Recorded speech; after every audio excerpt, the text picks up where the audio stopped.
පුතේ අපි අදත් කතා කරන්න බලාපොරොත්තු වෙන්නේ ගණන් කීපයක් හරහා මේ MCQ පේපර් එකට කොහොමද අර ගොඩක් ළමයින්ගේ චෝදනාව තියෙන්නේ පැය දෙක MCQ ප්‍රශ්න 50 හදාගන්න මදි වෙනවා කියලානේ. ඕකනේ ගොඩ දෙනෙක්ගේ චෝදනාව පේපර් එකට කාලය මදි. දැන් මේ සැරේත් භෞතික විද්‍යා ප්‍රශ්න පත්‍රයට ගොඩ දෙනෙක් කියන්නේ MCQ පේපර් එකට කාලය ප්‍රමාණවත් නැහැ. ඉක්මනින් ඒ ගණන් ටික හදාගන්න බෑ කියවනකොටම කාලය ඉවරයි. ඔය වගේ ප්‍රශ්න ගොඩක් තියෙන්නේ. හරි. ඒකෙදි ප්‍රධානම දේ තමයි MCQ පේපර් එකේ ඔය ප්‍රශ්න 50න් ඔය 50ම සමීකරණ පාවිච්චි කරලා හදන්න එහෙම අපිට දීලා නැහැ. මුලින්ම ඒක ළමයි තේරුම් ගන්න ඕන. ඔය ප්‍රශ්න 50ම සමීකරණ භාවිතා කරලා හදන්න දීපු ප්‍රශ්න නෙවෙයි. හරිද? ළමයින්ගේ සාමාන්‍යයෙන් තියරි පන්ති ඉගෙන ගන්න සමීකරණ දිගටම අර ගණන් හදන්න පාවිච්චි කරලා එයාලා පුරුද්දක් විදිහට දැන් අර MCQ පේපර් එකටත් ඒ තියරි ඉගෙන ගත්ත සමීකරණ සියල්ල ඒ විදිහටම ආදේශ කරන්න හදනකොට තමයි ඔය ප්‍රශ්නේ වෙන්නේ. ඒ නිසා පුතේ MCQ පේපර් එක කියලා කියන්නේ වෙනම විදිහකට පුරුදු වෙන්න ඕන ප්‍රශ්න පත්‍රයක්. හරිද? එතකොට මේ MCQ පේපර් එකට ඔයා සාමාන්‍ය විදිහට තියරි පන්තියේ ගණන් හදන විදිහට MCQ පේපර් එකේ ගණන් හදාන් ගියොත් ප්‍රශ්න 30ක් වගේ හදනකොට ඔයාට සාමාන්‍ය වෙලාව ඉවරයි. හරිද? ඒ නිසා MCQ පේපර් එක කරන්න නම් අනිවාර්යයෙන්ම ඔයා ඒ ගැන හොඳ අවබෝධයක් ඔය පේපර් එකේ ප්‍රශ්න අහන විදිහ සහ ඒ ප්‍රශ්න තේරුම් ගන්න විදිහ ගැන හොඳ අවබෝධයක් තියාගන්න ඕන. ඒකට පුංචි උදව්වක් තමයි පුතේ මේ අපි කරන වීඩියෝ සීරීස් එකේදී යන්නේ. එතකොට අද මම ගණන් කීපයක් ඉක්මනින් හදන විදිහ ඔයාලට කියලා දෙන්න තීරණය කරා. මේකෙදි පළවෙනි ගාන විදිහට මම ගන්නවා මේ චලිතය සම්බන්ධව අපිට ගොඩක් වෙලාවට සාමාන්‍යයෙන් විතරම වගේ අහන විදිහේ ප්‍රශ්නයක් තියෙනවා. ඒ තමයි නිශ්චලතාවයෙන් චලිතය ආරම්භ කරලා නියත ත්වරණයක් යටතේ ගමන් කරන වස්තුවක කිසියම් තත්පරයකදී දැන් මේ ප්‍රශ්නයන් අහන්නේ පුතේ 7 වෙනි තත්පරයේදී නේද? කිසියම් තත්පරයකදී ඒ තත්පරය තුල ගමන් කරපු දුර මේකට සාමාන්‍යයෙන් හදනව නම් කරන විදිහ මොකද්ද? අපි නිකන් හිතුවොත් එහෙම සාමාන්‍යයෙන් හදනව නම් පුතේ මේකට අනිවාර්යයෙන්ම කරන්න ඕන දේ තමයි ඔයා 7 වෙනි තත්පරයේදී ගමන් කරපු දුර සඳහා ප්‍රකාශනයක් ලියන්න ඕන. හරිද?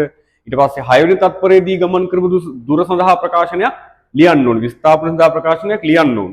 ඊට පස්සේ ඒ දෙක අඩු කරන්න ඕන 7 වෙනි තත්පරය තුල ගමන් කරපු දුර සඳහා.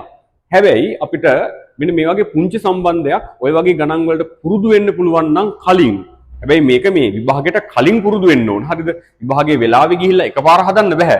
මේ වගේ ක්‍රම සාමාන්‍යයෙන් කලින් හදලා ගණන් හදනකොට පේපර්ස් කරනකොට ප්‍රැක්ටිස් කරනකොට මේවා පුරුදු වෙලා තියෙන්න ඕන මම මේ කියන දේ කරගන්න නම්. ඒ නිසා මේ බලන්න පුතේ අපිට පුළුවන් නම් මෙන්න මෙහෙම කරන්න.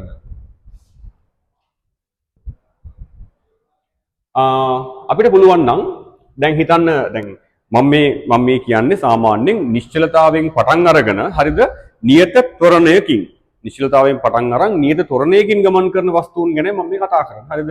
එහෙම වස්තුවක කිසියම් තත්පරයක් තුල ගමන් කරපු දුර එකවර හොයාගන්න ඉක්මනින් හොයාගන්න ක්‍රමයක් තියෙනවා නම් හොඳයිනේ. අන්න ඒ වගේ පුංචි ක්‍රමයක් මම මේ කියලා දෙන්න යන්නේ. හිතන්න බලන්න පුතේ. ඒකෙදී මෙන්න මෙහෙම සම්බන්ධයක් තියෙනවා. ඔයා මේක මීට පස්සේ ගණන් හදද්දී පාවිච්චි කරන්න.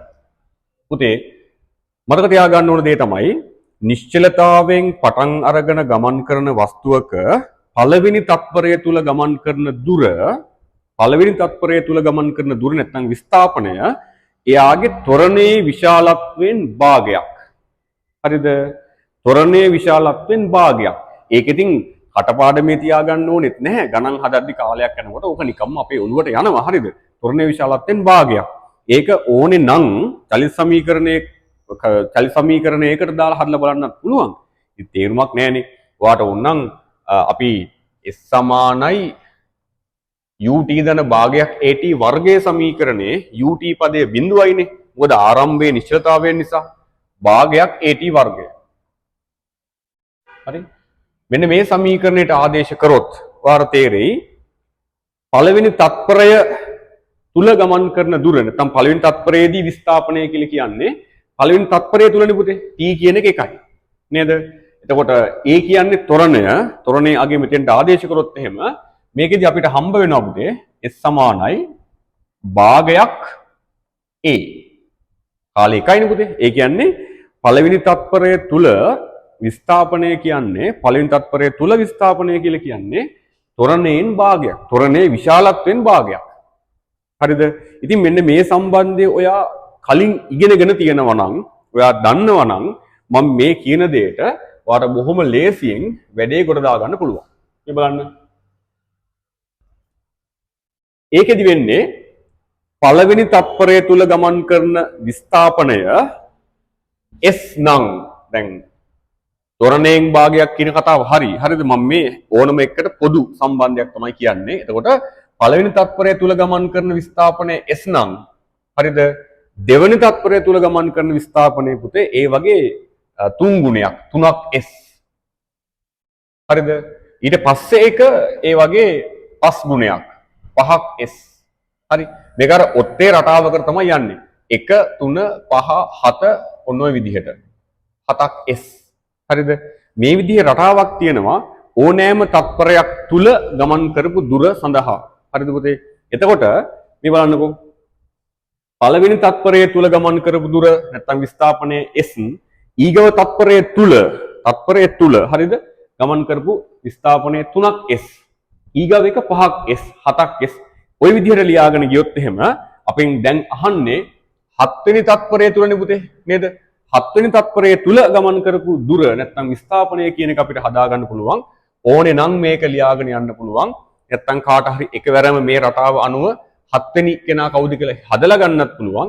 මම හැමෝටම තේරෙන්න මේක ලියන්නම්. හරි. 1යි 2යි 3යි 4යි 5 වෙනි එක වෙන්නේ 9ක් S. ඊට පස්සේ ඊගව එක 11ක් S. ඊගව එක 13ක් S. 13ක් S. 1යි 2යි 3යි 4යි 5යි 6යි 7යි. එහෙනම් 7 වෙනි තත්පරය තුල යන්නේ පුතේ 13ක් S. හරිද? S කියන්නේ මොකද්ද? S කියන්නේ පළවෙනි තත්පරය තුල ගමන් කරපු දුර. නැත්නම් විස්ථාපනය. දැන් අපි දන්නවා ත්වරණය A නම් පළවෙනි තත්පරය තුල ගමන් කරේ කොච්චරද? A බෙදීම 2ක්. එහෙනම් පුතේ මෙයාගේ සම්පූර්ණ විස්ථාපනය වෙන්නේ 13 වැඩි කිරීම A බෙදීම 2ක්.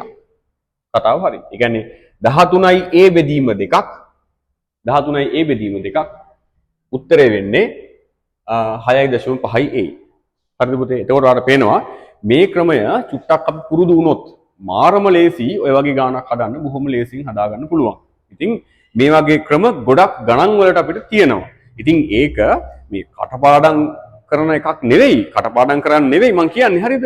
මේ තියරි පන්ති ඔයා සාමාන්‍ය විදිහට සූත්‍ර පාවිච්චි කරලා නැත්නම් ප්‍රස්තාර ක්‍රමයෙන් හදන්න. හැබැයි විභාගෙට ඒ සූත්‍ර නැවත නැවත භාවිතා කිරීම හරි එහෙම නැත්නම් ප්‍රස්තාර නැවත නැවත ඇඳීම හරි විභාගෙට ඒ තරම් ඔයාට ලොකු උදව්වක් වෙන්නේ නැහැ.